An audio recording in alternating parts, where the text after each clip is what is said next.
Welcome to another episode of The Coach's Box. Ray Halbrook, owner of Livestream STL. Hope everybody's having a great evening here. We are live from La Pachanga's tonight with the boys in-house. Everybody is doing great tonight, and we'll open up our lines here. Matt Schutte, you're going to take it away and get us started right away here. All right, thank you, Ray Halbrook. Yes, so here we are at La Pachanga, my first dine-in experience here at this particular location.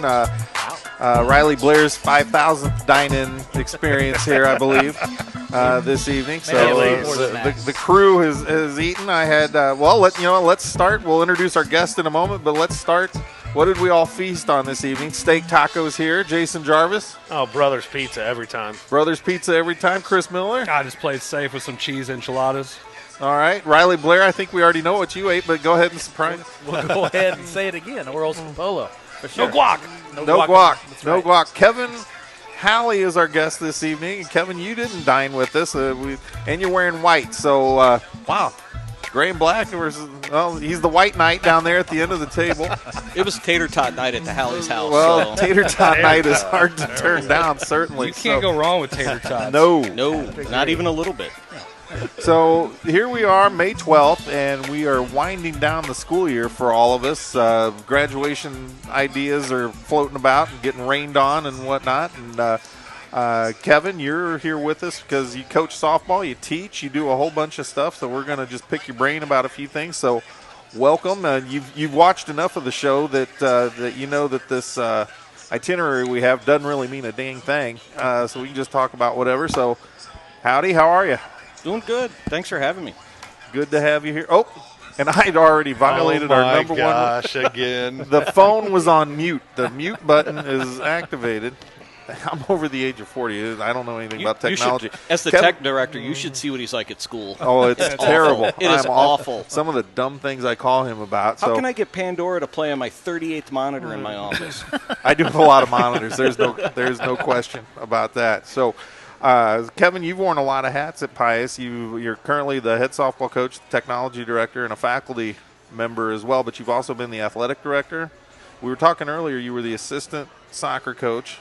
Yes, I was the assistant girls soccer coach. I spent a couple years as the head soccer coach.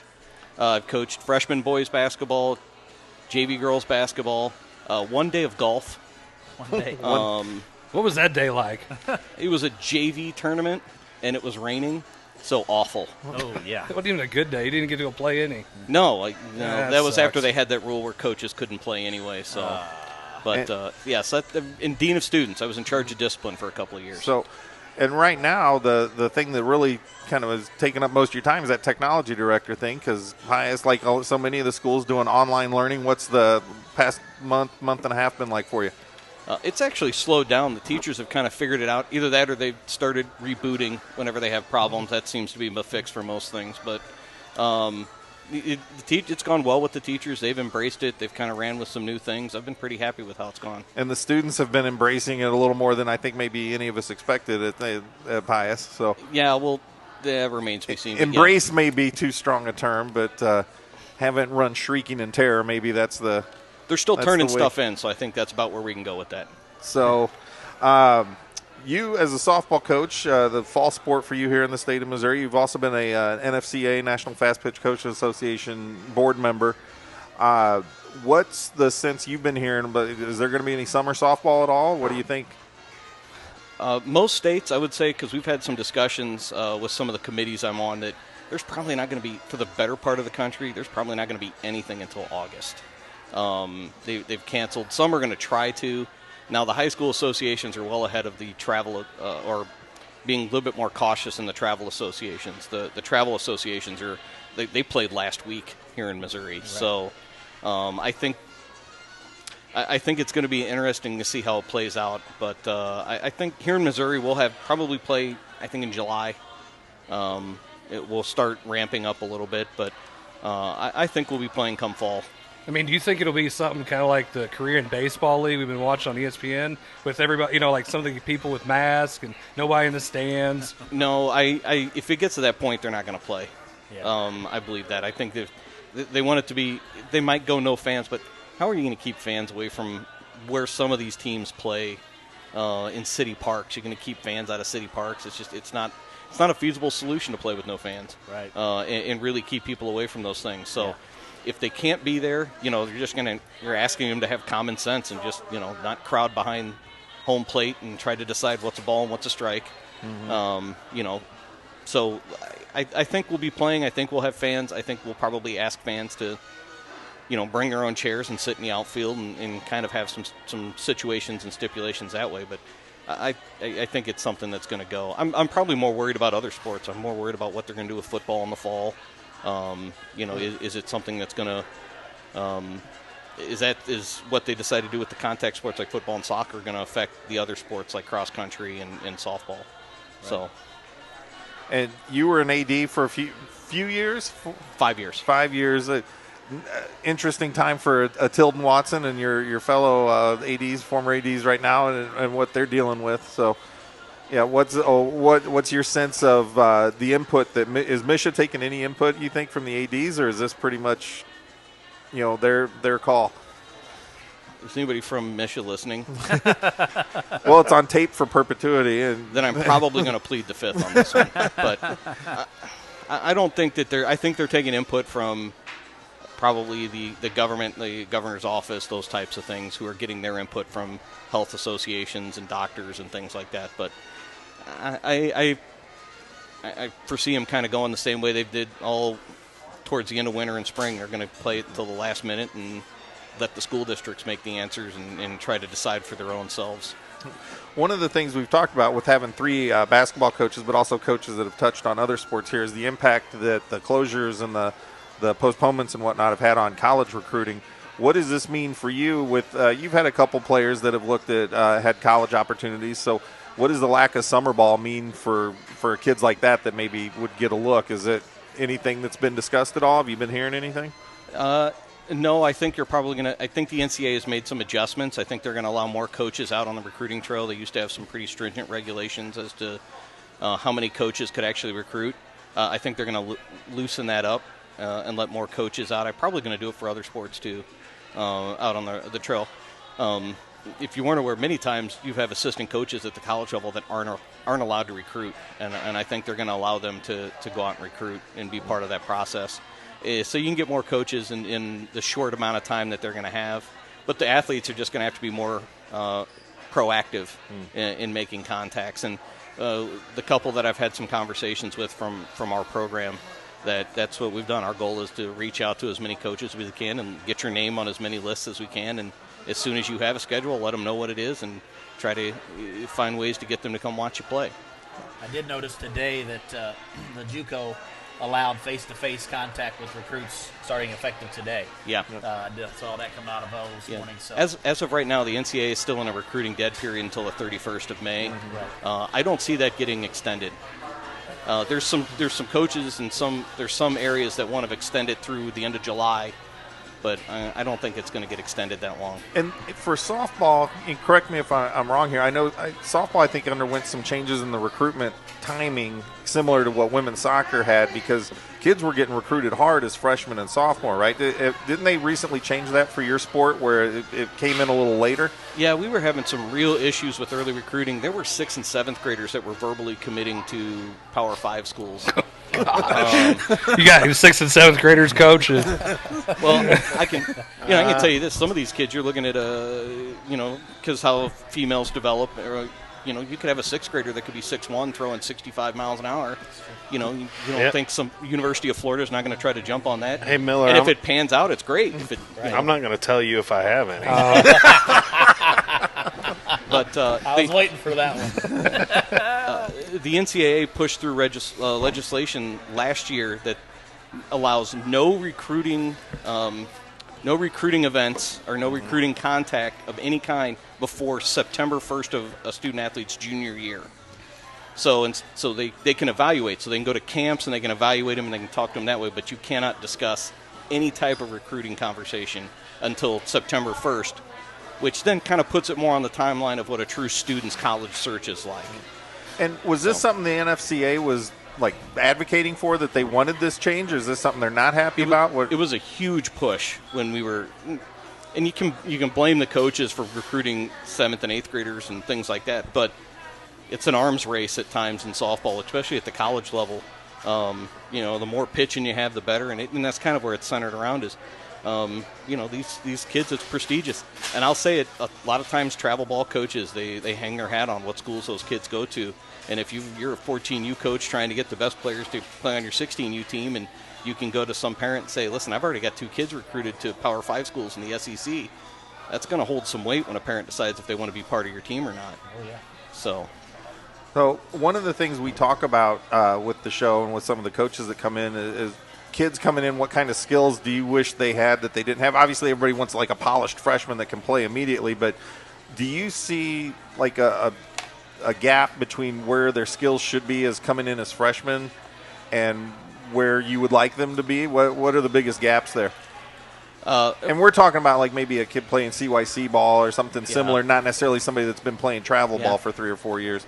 There's a lot of times the thing I'd love to see, because I can teach just about anything, is I'd love to see somebody that just loves the game and loves to compete at the game. Because I can teach an athlete to bunt, I can teach him to swing the bat and throw and all that other good stuff. But if I had to pick a skill, throwing mechanics are a huge thing that kids just can't do right when they come in. And many times it comes down to dads thinking, and I'll say it, and maybe it's not going to be the most popular thing in the world, dads thinking that softball is different than baseball when it's not. It's the same game, the ball's just bigger. And you got to, the swing's the same, so don't try to teach a softball swing versus a baseball swing, or throw it, softball throwing or baseball throwing. It's throw the ball where your kid's arm's not going to hurt after they throw it 30 times. Coach, in my experience, I've had parents who've, blamed the PE teacher for how bad their kids throw the ball. So I don't know if you've ever had, if blamed the PE teacher for, like, well, how come these kids can't throw a ball right? My wife's a PE teacher. I don't blame them for anything. Smart man. What district is? Man. What number district is this now? Which stop? Not enough. Aren't you teaching history now? Well, I mean, jack of all trades and a master of none. I said I had those conversations. How come my kid can't throw a ball? I don't know. I'll teach basketball. Forget that stuff. Yeah. Well. Hey, Coach, talk about your team a little bit. Something you have in common with these 3 guys is each team that they coach for their primary sports, they're losing a lot of seniors. They're going to have to do some rebuilding this year. You've lost a lot of seniors this year as well. You're graduating, what? 9. 9. So 7 starters. So ample opportunity for the kids coming back, I guess, for you. So yeah, I've got some athletes coming in, and I'll get some kids that some of the returning starters have played in key positions for me. I have my pitching back. She'll be a senior this year. She's been a three-time first-team all-conference kid in Agers. But I'm losing catcher, first base, second base, and then 3 of the outfield positions, because my outfielder's having to move to first. One of the outfielders is moving to first base. So we'll see. I have no idea. That's what the summer was going to be great for me, because I was going to figure out a lot of things this summer and see a lot of different things. And plus, I never know what's coming in as a freshman until they show up on August 10th. I'm competing against the girls' fall sport at St. Pius in volleyball. So, we'll see what happens there. And so in the state of Missouri, they've gone to a model now where some of the softball programs can play in the spring versus the fall. What would lead a school to make that change? Is it just based on those sorts of numbers? It's numbers. It's being able to compete with both volleyball, for student athletes at volleyball and softball at the same time, versus what you have in the spring. Some schools that would struggle to have it in the spring just because they have, say, girls soccer in the spring, strong track programs. I think Herculaneum's in that. They don't want to really split their athletes in that sense. When volleyball really only needs 6. You can kind of make the numbers work a little bit better than if you're trying to root against sports that need more athletes. Gentlemen, fire away. Oh, great. I got a good question for you. You've coached boys and girls, and the difference between coaching a female athlete and a male athlete. What do you think is the biggest challenge between the two? I've found in my personality, coaching guys was more difficult for me because of find a great way to say this. The boys that think they know everything already versus with girls, while there are in that sense, many times if it's kind of that saying, if you show them that you kind of, you want to see something bigger out of them, you care about them a little bit, they'll run through a brick wall for you. So, and I've had that's one of my strong suits as a coach, I felt, is my ability to create relationships with student athletes. So, I think my personality works a lot better I felt myself screaming way more at the boys than I do with the girls. So I have to agree with that. I have had some great guys that have coached, but as a whole, when I was coaching freshman boys and JV girls at the same time, a couple of years I worked with Portell when he was doing both. The practices would be right after one another. And the girls would just laugh because I'd be 3 minutes into boys' practice and I'd be hoarse from screaming already after a 2-hour girls' practice. Yeah. So a lot of nods around the dais talking about the boys and those shortcomings. So you've been an AD. Coach Miller, I believe you've spent some time as an athletic director. Yeah, at one of my 7,000 stops. So, and we were going to talk about resumes last week, and you ran out of paper in your printer. Yeah, I think, said we can't do that. So, it's just too much. It is only a 1 hour show. Well, yeah. If they had the two of us, I'm at number 7. So what count. at the small high school level, what do you like most about being the AD, and is there anything? What parts of it do you not miss at all? I don't miss the time commitment at the small school because you just don't get some of the larger schools. There are ADs that maybe only cover one night a week because they've got enough administrators that can cover everything. But the small school, you're covering everything, and I certainly don't miss the never seeing daylight. I leave home when it's dark, and you get home when it's dark. So. I find it's the same thing because whenever I was the AD, I was head basketball coach, I was an assistant girls coach, I was coaching junior high boys basketball, and I had to cover, supervision to state cross country meets and set. It was insane. Right. So I mean it. And you were probably teaching too, right? Yeah, someone. I mean, PE. We just talked about how bad that PE was. It's teaching them how to throw. Teach them how to throw. Shoot basketball. Okay. So, all right, gentlemen, what else do we want to know about? I mean, I could just drone on and on, but anything in particular you want to hit Coach Halley with? Oh, you've got to have a great question over here. You are cracking up. Jason Jarvis, defender of the private school system. I was a JV girls coach when he was a JV girls coach at Pius. So you guys went head to head. My question is what's your winning percentage against these guys since we've never coached against each other? That was a long time ago. I couldn't remember if he beat or we won. I would assume I probably lost, but that was when Crystal had some pretty good pretty good teams. All the girls who were really good probably played up then, didn't they?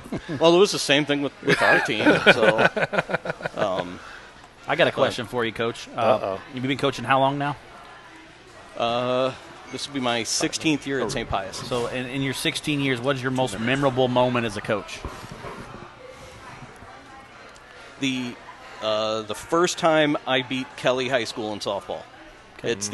At that point Kelly had been to had won 24 straight district titles, been to the Final Four like 14 times during that, and they had beaten the snot out of us every time I'd play them, and then we'd get them in one district title game in 2011. So awesome. That was one that I've only gotten them twice, both in district title games, so I'm extremely happy for both of those, yes. And you no, had not 2-0. I'm like 2-40 well, in district title games, right? We can take that. Yeah. Well, and actually, I'm 2-2 against them in title games. They got you in the district title game in 2018, but then you returned the favor this year. Do I have that right? No, we did not play them in 18, but we got them 2-1. We got them this past fall. Yes, down at their place, which is even sweeter. Oh yeah. Kelly's about this. I mean, that's their sport. Yeah, they don't have volleyball in the fall.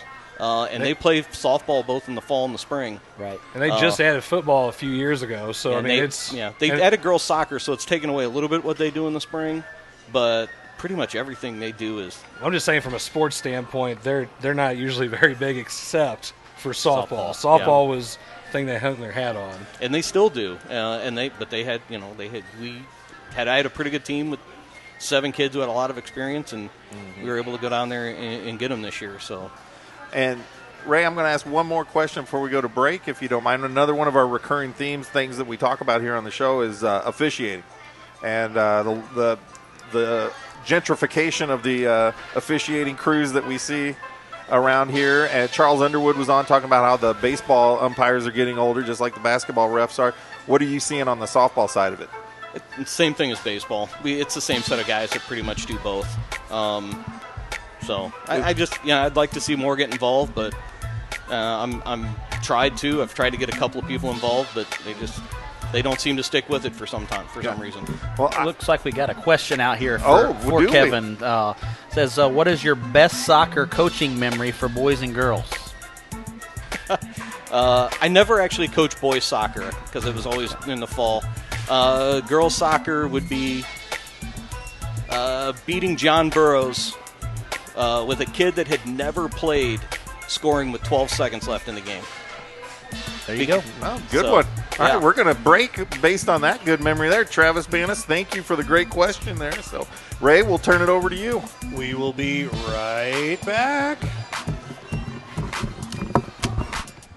What you guys do for Jefferson County sports, it doesn't go unnoticed by the coaches in all sports. Yeah, all sports. That. You know, I have a lot of friends that are basketball coaches, and I've been, of course, around Jefferson County all my life and followed all kinds of sports even before I got into the coaching. So what you guys do to help promote it with the kids is unbelievable, and we appreciate you guys. Yeah.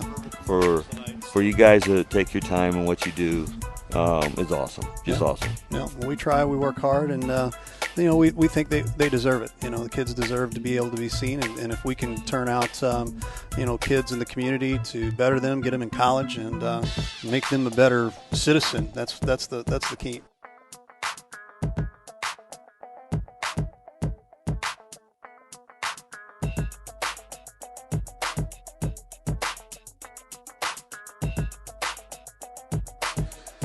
Hey, thanks for being with us here for the Coach's Box. We appreciate everybody being on the Facebook waves. We're here at La Pachanga in Herculaneum.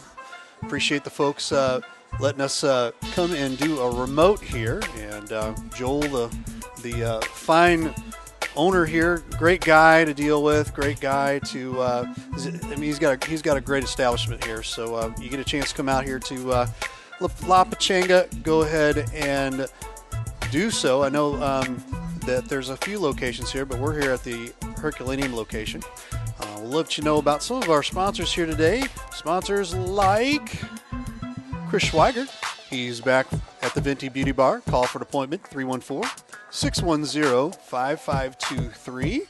Give him a call over at the Venti Beauty Bar. Chris Schweigert. Also, Tara James at Coldwell Banker Gundaker. You can be sold while sanitizing. Give Tara James a call. Coldwell Baker Gundaker, 573-535-8038. Located in Festus at 502 South Truman. Give her a call, 573-535-8038. Also want to let you know about a brand new thing going on here. Vindel Services and Bada Bing Classics Car Show. It's Saturday, May 30th from 10 a.m. to 3 o'clock. 11 trophy classes, free food and soft drinks. Vindel, they are doing a great job over there just on the backside of Main Street, celebrating their first year anniversary. And this will be their first of the month. I think they're going to be doing these monthly, but their car show here again, May 30th from 10 a.m. till 3 p.m. We'll let you know a little bit what's going on for us here at Livestream STL as well. We have this Friday Night Lights. We just was given actually information that Friday Night Lights for Hillsboro will be moved till Monday. So we're going to let you guys know about that. That is Monday. That will be 8 o'clock. Also, we will be over at St. Pius High School covering graduation tentatively Friday night. We're all keeping our fingers and toes crossed. All of our guys over here. We got some St. Pius guys here that are crossing their fingers as we speak. Also, over at Crystal City, we'll be there at the same time. So we're going to be broadcasting both of these on Livestream STL's Facebook page. So you'll be able to check those out. Both of those are 6 p.m. tentatively. Don't forget, those will be going on. So you'll have a chance to scroll down, and we'll have a few things going on all at once. So just letting you know about that. All right, I want to make sure I got everything out. Oh, one more thing here real quick. We want to get out the Roku channel. So if you haven't checked out, we have a Roku channel. This is how you get a hold of it. Very inexpensive, $4.99 a month, $4.99. Log into videos.tkdssports.com. That will get you onto the TKDS Sports Network. You'll be able to sign up and ask for the Livestream STL Roku channel. So that's how that works. And we are going to be back here after I pull my correct thing. There we go. We're going to open up the lines here again, and Mr. Schutte, you're going to jump right back in here. We're going to get started on our second half. Yeah, segment 2 here, and we do have a question in from friend of the show, Jeff Whitener, for Kevin Halley. How does Coach Halley balance his teaching and coaching responsibilities along with the IT responsibilities at St. Pius X? I don't. I can attest to that. He doesn't. Yeah. No, I only teach 2 classes. I teach coding and robotics. But you do those things during the day and spend your time coaching. I spend a lot of time on the phones in the evenings and weekends helping teachers work through issues, tech issues and things like that. So. One of the things that we've heard is we've talked to the teachers and the students about going to this virtual learning model the last couple months, is that some of the teachers are saying they're seeing some things that they can incorporate into their classrooms next fall, whether we're virtual with hybrid or anything like that. So in that sense, has this been helpful for the teachers to gain the skill set there? Yeah, this probably is the best technology professional development that I probably could have ever asked for. In kind of forcing teachers to do things. You're going to see teachers probably do more with blended learning in the classrooms, one of those that very nice buzzword that they have in education, the flipped classroom or the blended classroom. But you can see between the stuff that Google can do, stuff like Edpuzzle and Screencastify, you can do so many different things with those items. Well, I know that the e-learning thing was such a big thing, especially for snow days.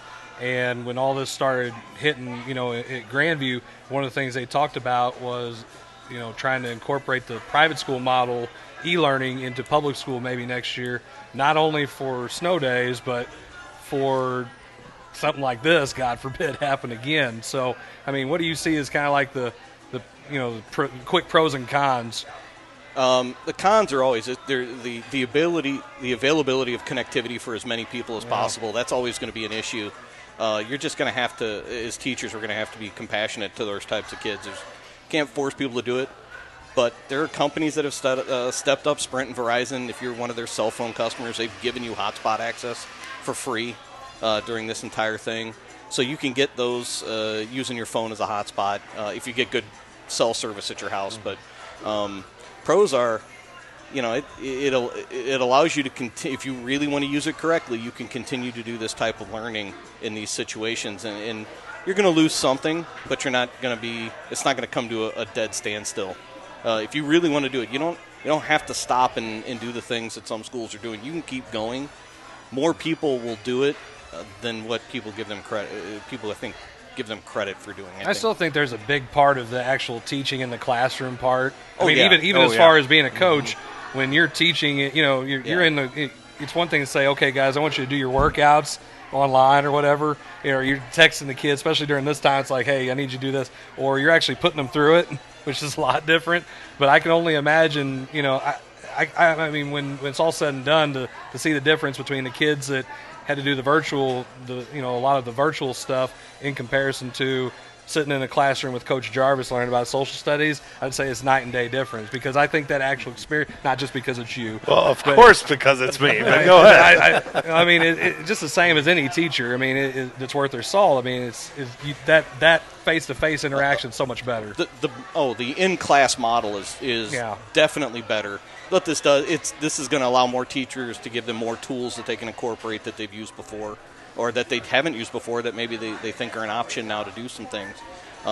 So I'm happy with it in that sense. I think in our school, I think it's, I don't know how students like this, I think it's the death of the snow day in our school. Mm-hmm. I think so. The traditional snow day. I think it's the death of that. Got another question on here for you. Is it true that Eli Boyer is the best coding student that you've ever had? I've had 2 Eli Boyers. One, yes. The other, no. Care to elaborate which one? Which one would you? No. Well, there you go, Dan Boyer. So, Hey, Dan, Eli can answer that question for you. hey, It I seems like like it. one of the challenges as we're in this hybrid/online learning situation is it's something that really came to light for me today. We're looking at our graduating class, 78 seniors graduating from St. Pius this week, and in reviewing like their school history and whatnot, 70 of them have been involved in either a sport or another official extracurricular activity, and that involvement is such a big part of the high school experience, and something the 4 of us, 5 of us actually traded an article and text about earlier this week. Was one thing that the state of Missouri is trying to figure out is like, how do we pay for the school, and how do we get back to what is normal going to be. And one of the thoughts out there was full year-round school, and there's certainly merits to that as well as detractions, but also offering school but without the extracurriculars. And I think all of us, well, I've got 4 coaches here, so I'm sure all of you have an opinion that way. But how important is it for kids to be involved at not just in sports, but in clubs and theater, art, music, things like that? How vital is that for kids to be able to do that? Who wants to answer first? I'll answer first. I mean, I think it's very vital. I just, that there's so much you learn outside that classroom in those other activities, whether it's, Stuco or whether it's, I got my kid finally to try to get in Stuco now. And, those are all activities that we need those kids to be involved in to keep them interested in the main thing we need them to do, which is math, English, social studies, science, and those things. And, I can't imagine a school without extracurricular activities. I'm going to do whatever I need to do, but Right. I'm sure hoping that we find a way that we can incorporate all these activities still, because kids need an outlet for some of that stuff. I know as a kid, I wouldn't have made it a lot of times in school, or maybe not have behaved as well as I did. No. Because of the sport or the activity I was involved in. Gotcha. And I think you're opening up a lot of problems if we can't figure out a way to make it all work. Texas is throwing out some interesting ideas. I heard it from an administrator. He was talking with other administrators around the country via Zoom, and he said that what Texas does is, like, if their kids play sports, they do cores in the morning, and then they do their sports in the afternoon. Yeah. And then the kids who don't play sports, they'll do their cores in the morning with everybody else, and then they do their electives. So that's an interesting concept that they're talking about. It's just ideas. Throw something against the wall, see if it sticks. But, for me, we're in a small school where we had to, I played sports, but then just so we had those other things, I did shop, I did art, I did band, because if the kids, that played sports didn't do it, we didn't have it. We couldn't have it, and then, it was one of those things where we just did everything. So I think those kids would lose out on something like that. There are already schools in Texas that are using that model, because I've spoken to some other coaches and softball coaches. Like, I've got my kids softball players 50 minutes a day, and because his softball program's large enough, he has a varsity softball class, so they get credit for being on the softball team, and they have a JV softball class, 50 minutes a day, then practice after school. So, I would kind of like that. I don't know. Just from that standpoint, I kind of like that. Did anybody feel the administrators watching this just kind of pucker up a little bit when they heard that comment? Oh, yeah. So, If there was any watching, I think they just jumped off. well, you worked for like half of them that probably listened. That's probably true. I could probably call them right now and ask. Get on the show. They're all on your resume. So. That's true. I think the biggest thing that it comes from extracurricular activities is, that the friendships that you develop, and I think that goes a long way. Just you sit in that classroom, you don't get a lot of chances to talk amongst each other or to be a part of each other. Not in my class, you don't. Just haven't listened to me. Exactly right. And between you and Jarvis, I don't know who's worse. So, Hey, now, don't be throwing my teaching style in with his, because he keeps saying how terrible he is, and I don't think I'm terrible. But I think that growing up as a student athlete, I think I gained more friendships over the years, as a player on the field or on the court or whatever it was. You built so many more relationships, and I think that comes a long way and goes a long way throughout the rest of your life. How to deal with people that maybe you don't like, and how to handle that situation or a situation that you don't maybe have to come encounter with, and how to deal with it. So I think that's an important thing to take away. If you take that away from these kids, how do they handle that once high school is over, and how do they handle dealing with situations that occur? Because how often are you going to deal with a situation in a classroom amongst 40 kids or 30 kids or whatever it is? So. And how often do we see a kid that's maybe super introverted and quiet, maybe struggling with school, but the athletics provides that outlet and that opportunity to make those friends that helps them blossom, him or her blossom a little bit. And in my experience as a college counselor, the involved high schooler is the involved collegian. Agreed. And the involved collegian is much more likely to be successful once they get out into the real world versus like the complete introvert that can't have a conversation with anybody and things like that. You look at all these Urban Meyer and some of these major football coaches and other sports, they're looking for guys that aren't, guys and gals that aren't playing one sport or not involved in one thing. They want that well-rounded individual, and I think sports is a big part of that. Well, I think just that socialization aspect, because so many kids, technology is great, but so many kids spend their time with a screen in front of them. To me, that's fine, and it's important, and I got one in front of me right now, and I use my phone, but you still want them out there playing the sports, and then it's going to carry over in the life, because outside of having a pandemic where you have to do interviews via Zoom or via, something like that, you're doing an interview face-to-face. You have to have socialization skills. You have to be able to look somebody in the eye and talk to them, and be able to get that critique and stuff that you get from sports and constructive criticism. And I think that's so important for our kids that we can't get rid of extracurriculars. Yeah. Not at all. Well, the one thing we lose a lot of this with this virtual learning, e-learning, is the kids are working by themselves a lot of times. And that the extracurriculars add in the capability of working with another team member. And losing that's a huge thing, because you see it goes right along with what you said. It's a lot of times in the real world you're working within teams of people and groups of people, and you got 6 different personalities, and you got to be able to find a way to get along with 6 different personalities, and you do that on a team in a lot of ways. And my daughter, she's been quarantined along with everybody else, and she's really been sticking with it. And the two notes about that. One is she was giving me grief. She said, "You'd been dying 30 years ago or whenever you were a kid if you had to be quarantined without the technology I have, because I'm pretty social."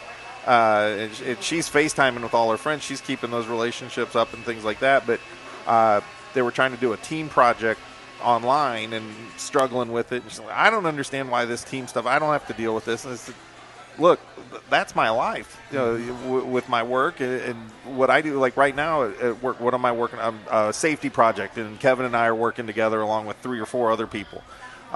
Working with graduation, there's a team of 8 of us trying to get that thing going. And my wife, her work is pretty much entirely team projects. And in the working world, Riley, I'm sure in your work with Pepsi, you probably got to work with teams all the time. Oh, yeah. And so if you're not able to do that, even though we're going to a more and more virtual world, you're going to have those interaction skills, and that's what extracurriculars really do. So when we saw that article, and Missouri's education people were toying with the idea, well, maybe give school districts the idea of, it's okay to get rit of extracurriculars. I think all of us were in agreement, like, this is an awful idea. So, well, and they had band listed. We're not band talking and PE. Yeah, you're talking about.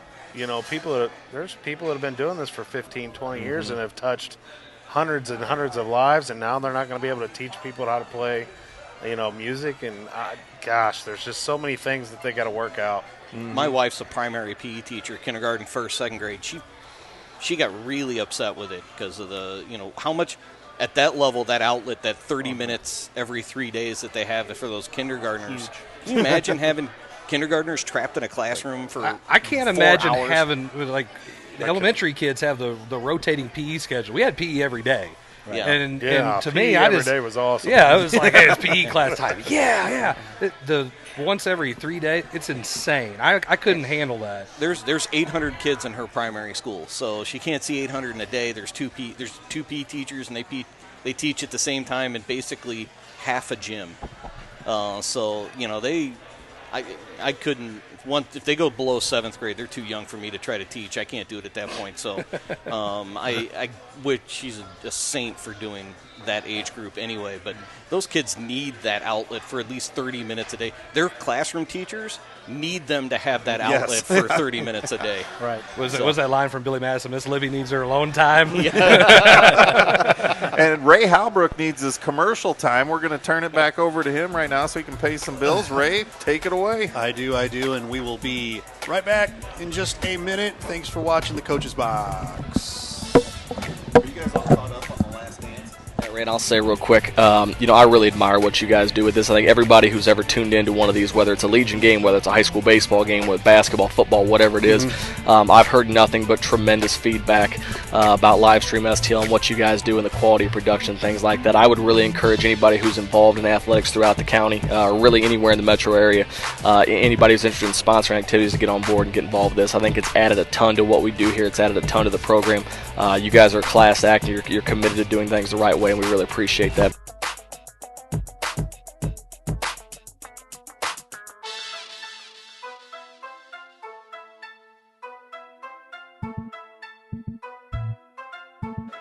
And we are back. Wanted to give you guys some breaking news. Breaking news. Here it is right here. I wanted to make sure I didn't forget this, but our breaking news is this.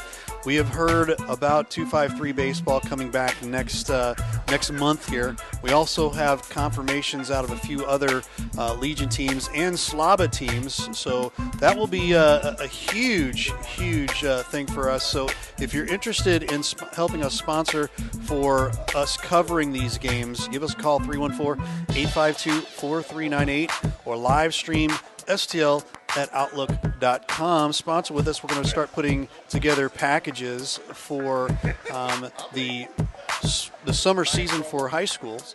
And also, if you're checking out any of our Friday night lights, this will not be this Friday. It will actually be Monday, 8 o'clock. This will be Friday, pending rain. The St. Pius graduation. 6 o'clock is the scheduled time this Friday, as well as Crystal City's graduation. Both of them 6 o'clock. I'm going to split myself in half. No, I'm going to send my wife over to Crystal City, and I will be over at St. Pius, and we will have that in its entirety, hopefully pending no rain. Also, don't forget about the Vindel Services and Bada Bing Classics Car Show. That is Saturday, May 30th from 10 a.m. to 3 p.m. 11 trophy classes, free food and soft drinks. It is free admission to get in. If you're interested, give Vinny over at Vindel Services LLC a call at 636-638-2500. Don't forget Chris Schweigert. He is back at the Venti Beauty Bar. Give him a call, 314-610-5523. I know everybody's looking for somebody to get their hair cut with. Why not Chris Schweigert? Give him a call, 314-610-5523.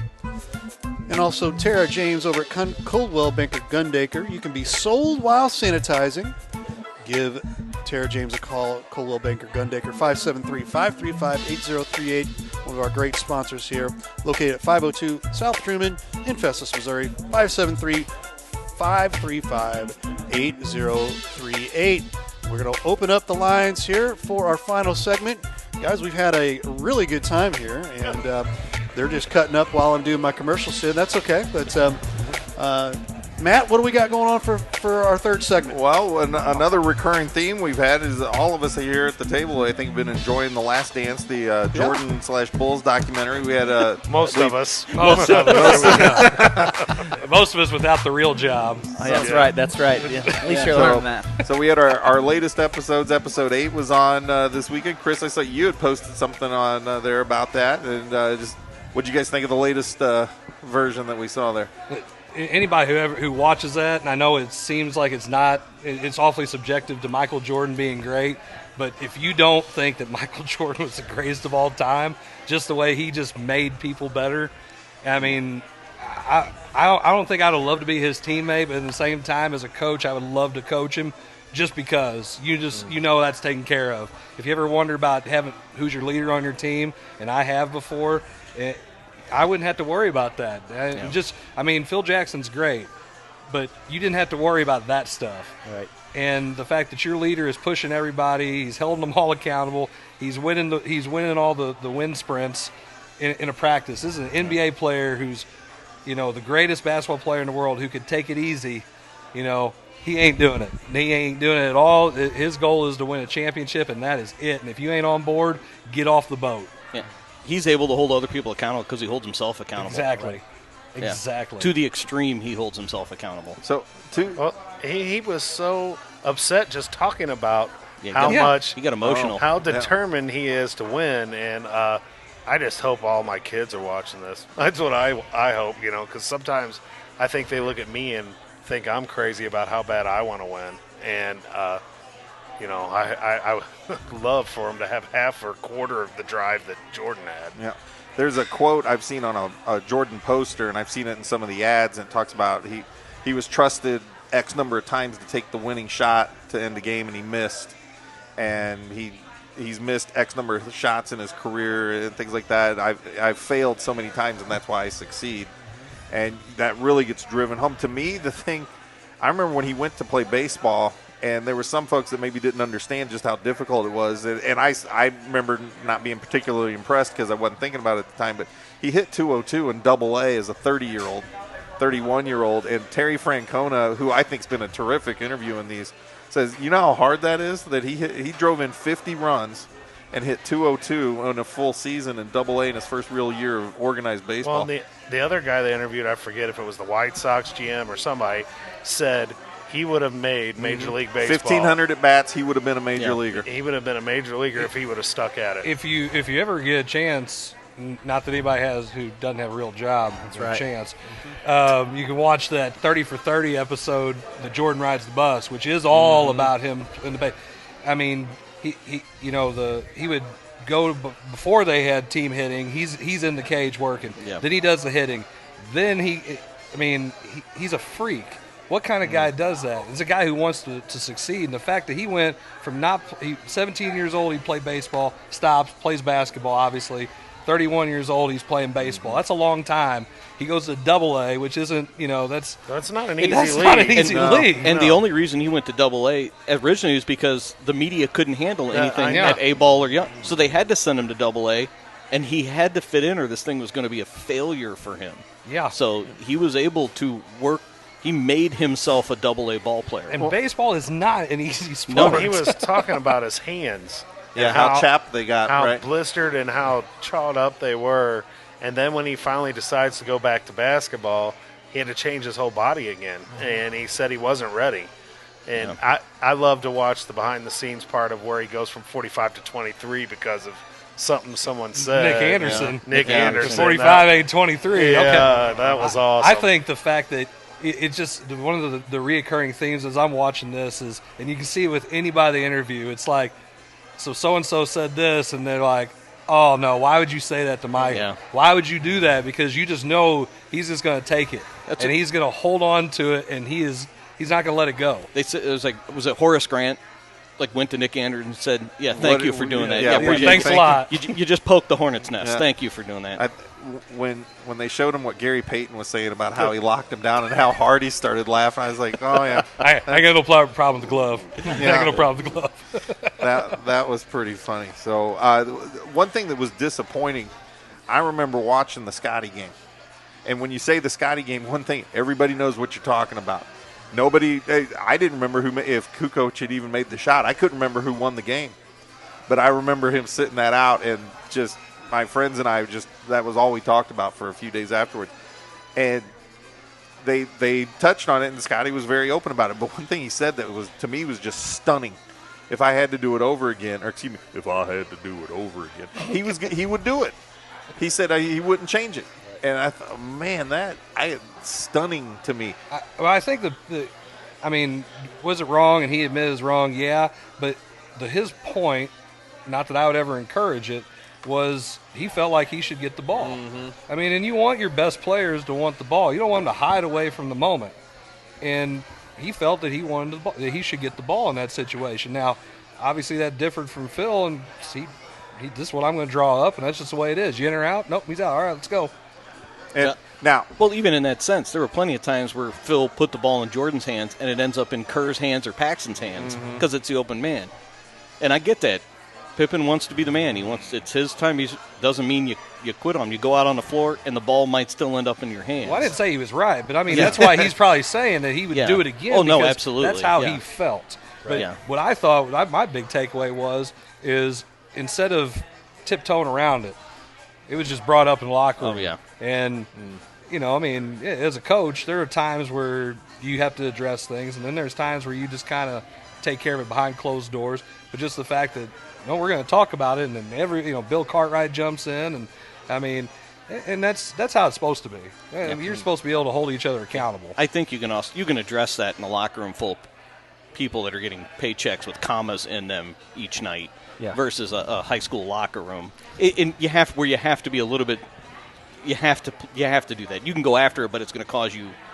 Probably, is it going to do the team any long-term good to do it in front of everybody right there, right after the moment? You can address it, but it might, practice the next day or something like that. But okay, a quick poll for the 4 coaches that are here. Have you ever had a situation where something blew up, not to that severity, of course, but over the course of a game, something blew up, you had to address it in the locker room after the game that night? We won't go into specifics, but... Well, I mean, we've probably all had that at some point in our career. And we're not talking about situations where maybe you got teed up for saying something you shouldn't have, and you need to. I haven't had others that. at the dais may have to talk to explain these that sort two. of They thing. have a lot more tees than I do. But Kevin Halley, have you ever had a technical foul coaching basketball? not coaching basketball. So that's there's a great picture the leader uses of him. It's their stock photo of him explaining when to you two Google umpires. search my name, it's the only one that comes up. so you've had situations you've had to address in the locker room immediately. It's funny with the Scottie Pippen thing. We were playing in a game, and it was I guess it would have been Jordan Duncan's sophomore year, and I drew up a play for Jordan Duncan, and he looks at me and he goes, "Matt Sales has hit about every shot he's taken tonight, Coach. Let's let him run my spot." And I went, okay. And he was right. Matt Sales goes out and hits the shot. But that was Duncan knowing that, hey, this is Matt ended up with 36 that night or something like that. And it was just that player knew, hey, he needs to take that shot, not me. And, It's a remarkably mature attitude for the young man to take there as a sophomore. he was a heck of a kid to coach, but in Pippen's case, I just couldn't believe he didn't go out on the court. I still watching that Sunday night. I'm like, golly, as a coach. Well, and Phil was very blunt with what he said, and I was like, we can't talk about what he said. I was like, good for Phil, but I mean, and then for him, like I was like you, for him to say he wouldn't changed it, I was just like, golly, okay. I mean. So, Chris, have you had a situation you've had to address in the locker room, even after a win, because they won the game, but have you ever had to close the door immediately and say, we're knocking this out right now? I mean, what about this district championship game? The call, the play of the game. I mean, well, I mean that was probably them talking to you about how far you were on the court. Redrawing the coach's box in the locker room. Listen, there is no coach's box at Herky if you haven't noticed. Yeah, no, wait. He coaches there. There is, and there was this one time. I would have to probably say it was the first time I coached at Herky. I got told that the coaching box wasn't drawn right. So I had to stand. I'm inside the box, and do you remember this? Oh, I do. Yeah. It was, and I don't know. Yeah, you were coaching. Yes, he was. And I was standing right there by the line, and the official told me, he said, "You're not in the box," and I said, "Yeah, I am." He goes, "No, it's not drawn right," and I said, "Okay, well that's where the line is." He said, "Well, you need to move over a foot." He told me, and I'm going, I am not moving over. I'm a little stubborn at times. No. You guys, come on, don't blow me at it. So I'm like, okay, I move over a foot and I move back. And he goes, I told you. And now he's not even paying attention to the game. And he's like, I told you to get back and you're not in the box. I remember this, by the way. But I am in the box. And so he proceeded to, tee me up because I felt like but apparently the boxes are not drawn correctly at Herculaneum. And I thought not that compared to what the rules are now. No, they're not. No. But I didn't know. I mean, here's the Piuses line. aren't right then either. Well, I mean, there's several gyms throughout Southeast because Missouri. they're and all not over the right place. because now you can go all the way down to the baseline. So, I mean, none of them are, I always could. I mean, I know what you're talking about. Well, some of us can. Well, you can go wherever you want, Blair. Riley, have you had a situation you've had to address it in the locker room immediately after a game? I probably would say on one hand, maybe situations that happen like that. And sometimes they were positive things that you had to address. Some kid maybe, passing the ball to the open player. We just set up a play or designed or whatever for the right person, and they wasn't open and they found the right one or whatever. And then sometimes, some people, frustrations or opportunities that come into play after a game. Somebody's frustrated they didn't get the ball very much or, didn't get to play very much. And so sometimes those are things you address, but sometimes a lot of times those are things you address away from the team too. So I think that, sometimes as a coach, you just got to understand when that right time is. And it's not an easy situation either way. So Is that experience? Oh, yeah. Figuring that out? For sure. Coach Halley, what about you?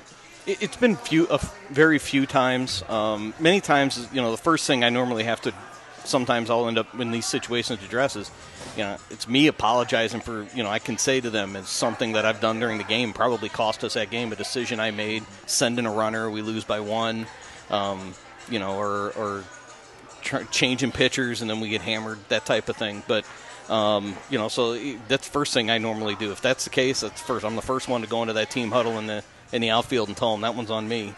I think that goes a long way to letting those kids know that, you're there with them.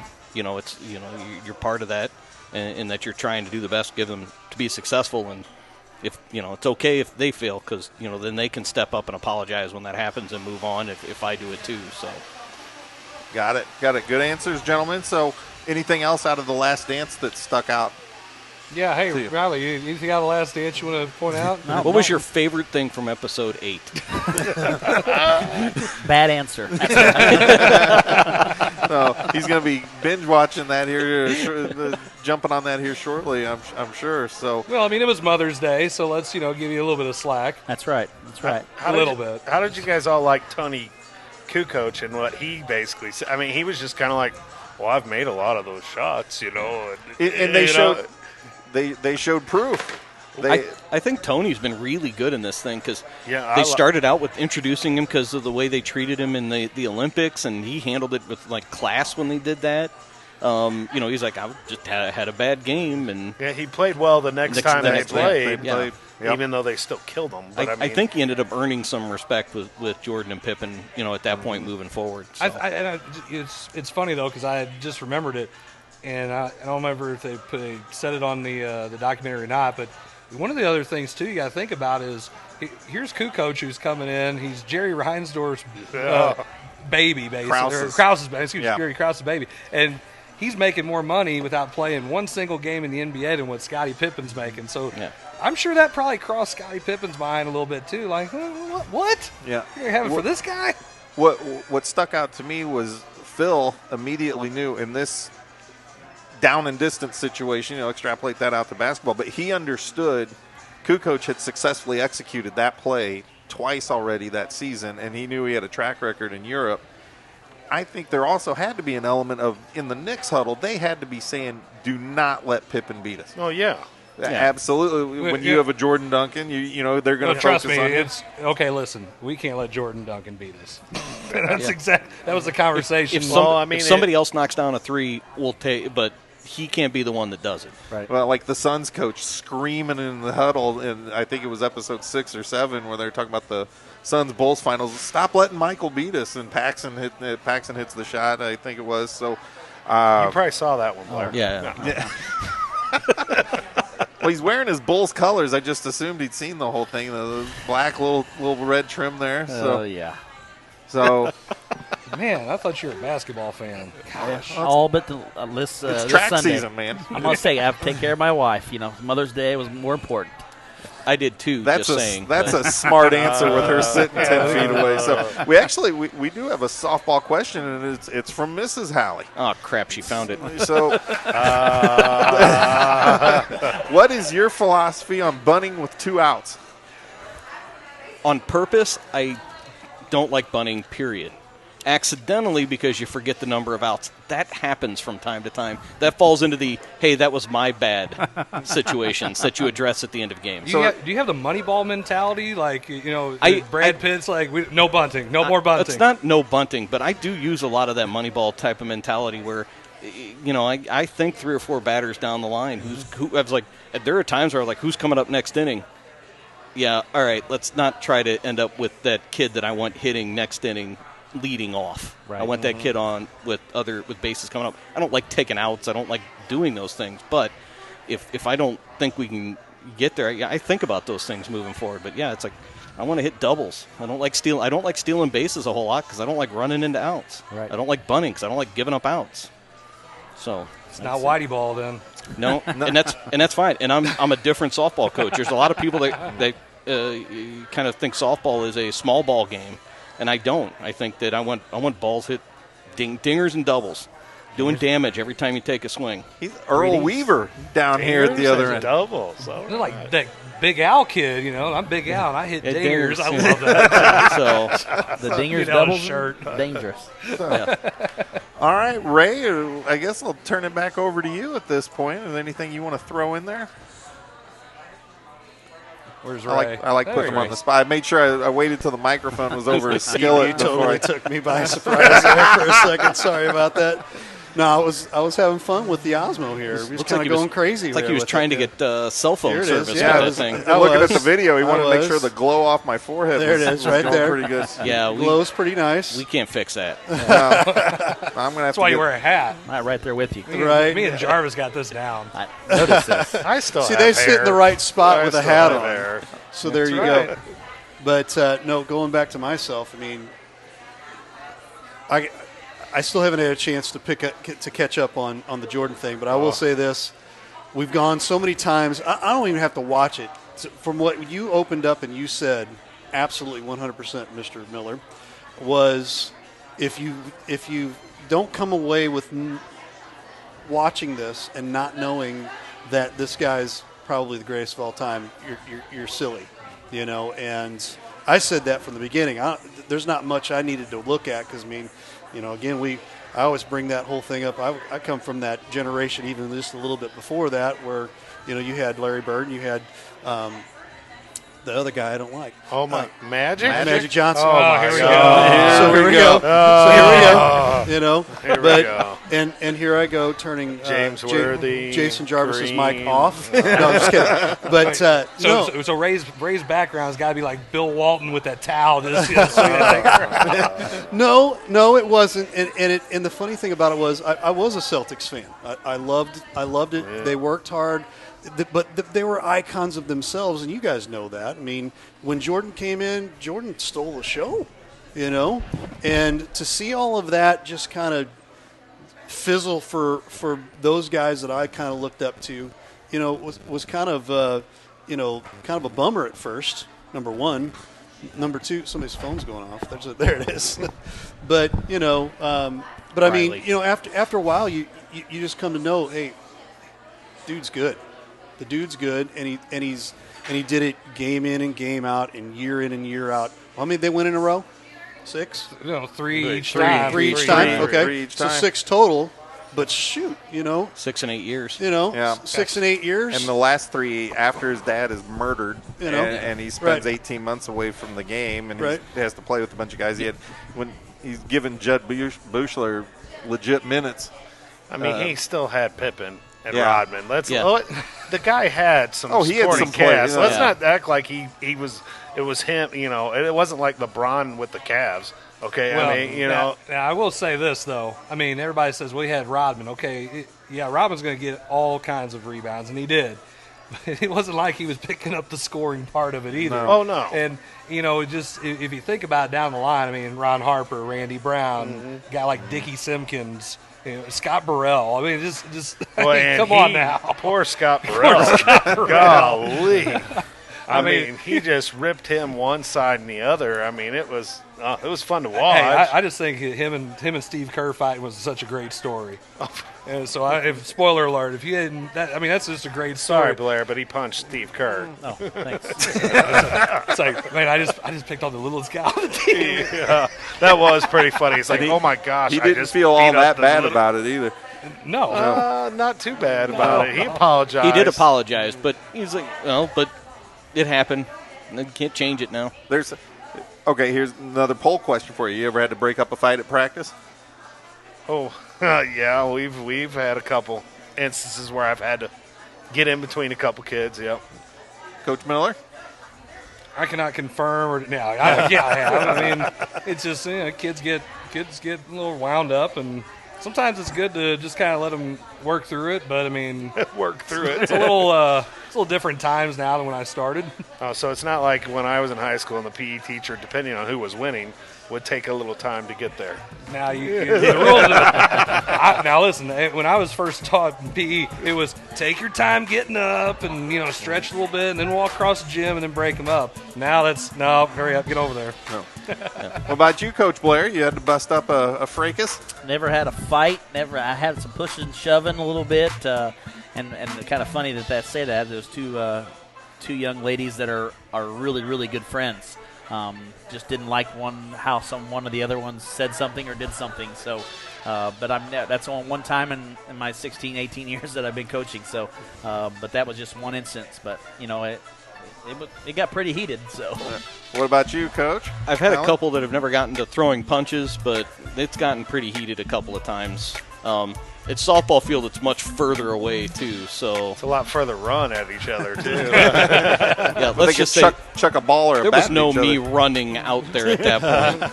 I was shuffling quickly at the best I could come up with. So, all right, gentlemen. Well, good Yeah. show. This Grammy music that's been kicking in during the acceptance that? speech, I think, is a through hint that it's Play time to through it. wrap up the evening's festivities. Ray, It we're is. going to turn it back over to Look you. at Whitener trying to Awesome. start stuff on Is the he? comments. Is he Look already? at him. All right.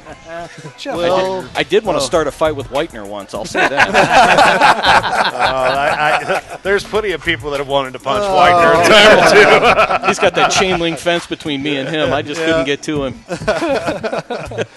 Well, hey, thanks, Kevin, for being on, and appreciate you guys coming in, being able to finally get together and kind of do something constructive where we're not in front of a screen, but you guys actually brought your screens with you, so kind of defeated the purpose there. But you wanted to make sure that you were able to respond to say anything back to anybody, but there wasn't much of a lot.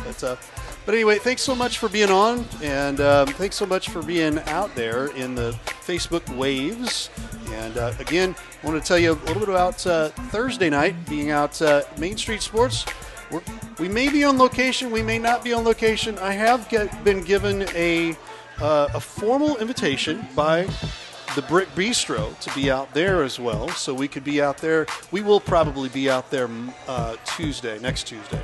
We're not sure about this Thursday yet. I got to work something out with Jeff, but we could be out there this Thursday or next Thursday. But Thursday, 7 o'clock, with Jeff Whitener and myself. We're doing our part 4 of Seniors 2020. And if you're interested in our Roku channel also, give us a call here. Not give us a call. Actually, I'm going to say log into videos.tkdssports.com, and that's how you get a hold of our Roku channel. Final real quick blurb on a Roku channel. How many of my guys here have the Roku channel? Raise your hand. Okay, Riley. Oh, you got it. So tell me, Riley, I'll pick on Riley. What is it about getting the Roku channel that makes it leaps and bounds better than anything else since sliced bread? The clarity and the quality of it. I mean, it's unbelievable. I bet that Bulls documentary looks awesome. I was thinking I knew it was coming. I was waiting for He it. set them up, we knock them down. There it is. Well, for all of us here at Livestream STL, we're going to say so long. Have a great week, and we will see you Thursday night, 7 o'clock for Main Street Sports. Have a great evening. Goodbye.